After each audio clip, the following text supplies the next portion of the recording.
The outbreak of the novel coronavirus has imposed a halt on human activities. According to Catherine Hayes, the widespread of the virus is described to three strategies: simplicity, hyperparasitism, and stealth. For human beings, it wreaks havoc on our lives.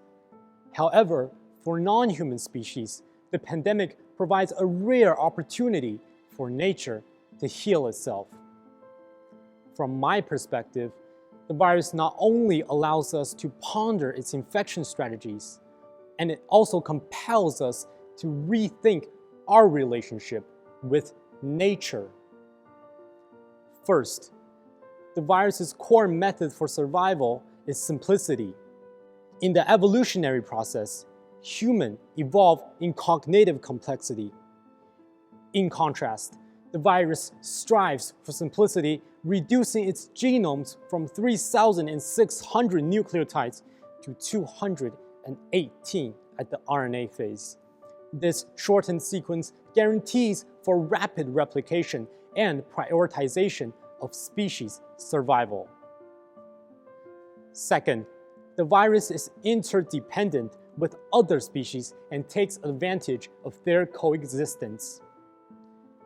An organism with simple codes is vulnerable, so it has to depend on other species for survival. Therefore, the virus parasites itself in other species and turns them into contagious carriers to disseminate for their replication. Third, the coronavirus efficiently responds in various situations.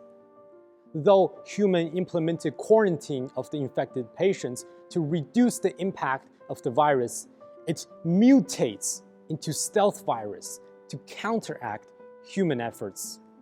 Thereby, humans walk among large crowds without knowledge of their infection, and when they have shown symptoms, they have already contaminated many victims. The virus, especially its infection strategies, becomes a mirror for humans' self-reflection. First, the virus prioritizes species survival. Before the rampant pandemic, humans are plagued by political factions, international conflicts, and cultural wars. Should we put these differences aside and unify together to combat our common enemy, the virus? Second, the pandemic reorients our relationship with nature. Humans have practiced anthropocentrism and depleted natural resources, and now deterioration of ecology is looming to wipe us out.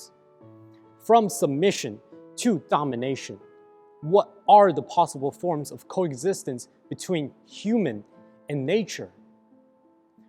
Third, the coronavirus's flexible strategies edifies us. Are we sober enough to respond to the shrinking windows of the environmental crisis? What actions have we done to decelerate the trend of a future without us? The coronavirus imposes anthropos for us to rethink our anthropocentric relationship with nature, and it compels us to envision new possibilities of a sustainable planetary future.